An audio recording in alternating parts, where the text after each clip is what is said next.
దీర్ఘకాలిక మొండి వ్యాధులకు మెడినైన్ హోమియోపతి ఆయుర్వేదలో పరిష్కారం.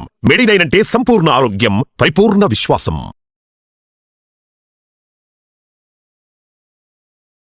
ప్రస్తుతం మనతో పాటు ఉన్నారు లండన్ గ్యాస్ట్రో కేర్ నుంచి డాక్టర్ చంద్రపులి గారు. ఆయన ఈ మధ్య కాలంలోనే ఒక చిన్న అమ్మాయికి 25 కేజీల మాస్ అంటే కణితిని పొట్టలో నుంచి తీశారు. అది ఇప్పటి వరకు అంత పెద్ద మాస్ ఎక్కడా ఎవరు చూసి ఉండరు అనేది అందరూ మాట్లాడుతూ ఉన్నారు. సో మనం కూడా డాక్టర్ గారిని అడిగి అన్ని వివరాలు తెలుసుకుందాం. డాక్టర్ గారు నమస్తే అండి. నమస్కారం అండి. డాక్టర్ గారు, మీరు ఒక చాలా చిన్న అమ్మాయికి 25 కేజీలు అంటే ఆల్మోస్ట్ ఒక 6 మంది పిల్లలు, 6 4 24 కేజీలతో పిల్లలు ఉంటే 6 మంది పిల్లల లోపల ఉంటే ఎంత పెద్దగా ఉంటుందో పొట్ట, అంత పెద్దగా ఉండాలి నాకు తెలిసినంత వరకు. ఆల్మోస్ట్ 8 మంది వేసుకోవచ్చు. ఎందుకంటే ఒక యావరేజ్ బేబీ 2.5 కేజీస్ వేసుకున్నాం అనుకోండి. పెద్ద బేబీస్ 4 అనుకుందాం. సో ఒకళ్ళని మోయటానికే కష్టంగా ఉంటే చెప్తూ ఉంటారు. అలాంటిది 6 నుంచి 8 వరకు అది కూడా 16 ఏళ్ళ బాలిక మోయటం అనేది it's not a small thing, and that to in a very short period. ఇప్పుడు లేడీస్ పడుతున్న బాధలు మనం చూస్తూ ఉంటాం. Especially during the pregnancy it's very hard. Hormonal changes కానీ, లేకపోతే ఆ వెయిట్ కానీ, వాళ్ళకి కావాల్సిన ఎనర్జీ కూడా కావాలి ఆ టైంలో, ప్రెగ్నెన్సీ టైంలో. అలాంటిది ఒక చిన్న పాప 25 కేజీలు అంటే 6 బేబీస్ని మోస్తున్నట్టు, అది కూడా short period of time and young age. ఆమె రోజు చెప్తూ ఉండేదంట వాళ్ళ పేరెంట్స్కి, నాకు స్కూల్కి వెళ్ళలేకపోతున్నాను, కడుపులు నొప్పి ఉండేది అని. అంటే వాళ్ళు ఏమనుకున్న పట్టు ముందుకు వస్తుంటే చిరుతిళ్ళు తిన్నారు. కామన్ ఏజ్ ఏంటంటే అందరూ చేసేది చిరుతిళ్ళు తింటుందని చెప్పి కొంతమంది డాక్టర్స్ చెప్పడం జరిగింది. జంక్ ఫుడ్ అని చెప్పి అవి రెస్ట్రిక్ట్ చేశారు. తర్వాత మోషన్ రావట్లేదు అని చెప్తే కొంతమంది మోషన్కి ఇస్తుంటే అవి కూడా రావట్లేదని జరిగింది. సో అన్నిటికంటే మోస్ట్ ఇంపార్టెంట్ థింగ్ నాకు మెసేజ్ ఇవ్వాల్సింది ఏంటి అని అంటే, ఇక్కడ 2 ఫ్యాక్టర్స్. 1, చిన్న బాలికలో అంత పెద్ద మాస్ ప్రపంచంలో ఫస్ట్ టైం. సో నార్మల్గా ఆ టైప్ ఆఫ్ ఒవేరియన్ మ్యూసినస్ సిస్టెడిమా అంటాము.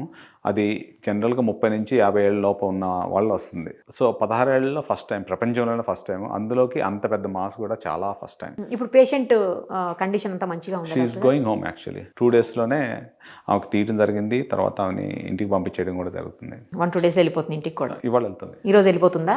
సూపర్. అసలు అంత పెద్ద మాసు ఉంటే పొట్ట బయటకు వచ్చినప్పుడు మరి ఇంత చిన్న రీజన్తో డాక్టర్ దగ్గరికి వెళ్తే తెలిసిపోతుంది కదండి, ఎందుకని వెళ్ళలేదు వాళ్ళు? చాలా మంచి పాయింట్. వాళ్ళ మదర్ అడిగారు అనమాట, సార్ మేము 3 నెలల నుంచి డాక్టర్ దగ్గరికి వెళ్తుంటే అవి చేస్తున్నారు, ఇది అదని చెప్తున్నారు. వాళ్ళు ఏం చేశారు, ఆ రోజు ఆదివారం 11 అయింది, ఫోన్ చేశారు, డే టైం ఫోన్ చేసి డాక్టర్ గారు ఉన్నారంటే వచ్చారన్నమాట. రాగానే ఆ పాప ఏడుస్తూ పొట్ట ఇలా ఉందన్నమాట. ముందుకు వచ్చి గుండె వస్తుంది. సార్ నేను గబుక్కున్నా, చాలా ఇబ్బందిగా ఉంది. ఎందుకంటే అది ఇలా అయిపోయి మొత్తం ఈ లంగ్స్ని కూడా కొలాప్స్ చేస్తుంది. సో వస్తుంటే నేను గబుక్కున్న నా సీట్లోంచి వెళ్ళి లేచి ఆ డోర్ దగ్గరే ఇట్లా కొట్టి, దీంట్లో మాస్ ఉన్నది, ఇమీడియట్గా స్కాన్ చేయండి అని చెప్పాను. సో స్కాన్ చేయమనగానే అది బయటపడింది. వితిన్ ఫ్యూ అవర్స్లో we have to intervene. Because అది ఎంత పెద్దగా ఉందంటే 36 సెంటీమీటర్స్ అంటే ఆల్మోస్ట్ ఇంత. సో 2 ఫుట్బాల్స్ కలిపితే ఎంత ఉందో అది ఒక చిన్న పిల్ల, సన్నగా ఉన్న పిల్ల దాంట్లో పొట్టలో పెట్టుంది. దానివల్ల లంగ్స్, ఊపిరితిత్తులు రావట్లేదు, పడుకోవడానికి బ్రీదింగ్ కష్టంగా ఉంది, అన్నీ ఉన్నాయి. అది జరగడం జరిగింది. తర్వాత యాక్చువల్లీ ఆన్ టేబుల్ ఆపరేషన్ చేస్తున్నప్పుడు ఇట్లా ఓపెన్ చేస్తుంటే అది ఎలా, మనం ఏం చేస్తాం, బెలూన్ని కంప్రెస్ చేసి పెడితే ఎలా వచ్చేస్తుంది చూసారా, అలా వస్తూ ఉంది. అలా వచ్చింది ఒకటి. రెండో పాయింట్, ఆవిడకి లంగ్స్ అన్ని కొలాప్స్ అయిపోయి ఉన్నాయి కాబట్టి ఎనస్థీషియా ఇచ్చినప్పుడు కూడా oxygen levels very difficult to control. Risky surgery అంటే ఆక్సిజన్ లెవెల్స్ 80 ఉన్నాయి చిన్న పాపకి. అండ్ దట్ కన్సల్టెంట్ ఆయన యూకేలో ట్రైన్డ్ అనమాట. So he said, don't worry doctor గారు, when it all comes, the mass comes, she will be fine, I will take care of it అన్నాడు. So oxygen levels చాలా తక్కువ ఉన్నాయి, ఎందుకంటే లంగ్స్ బ్రీదింగ్ లేదు, పడుకోబెడతాం కదా ఇలాగా, ఇంకా డయాఫ్రామ్ ఇలా వెళ్తుంది.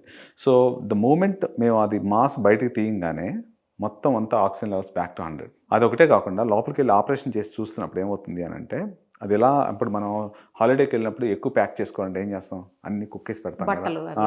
ఒకసారి జిప్ ఇలా ఓపెన్ చేయగానే ఏమవుతుంది, సప్పని వేస్తుంది కదా.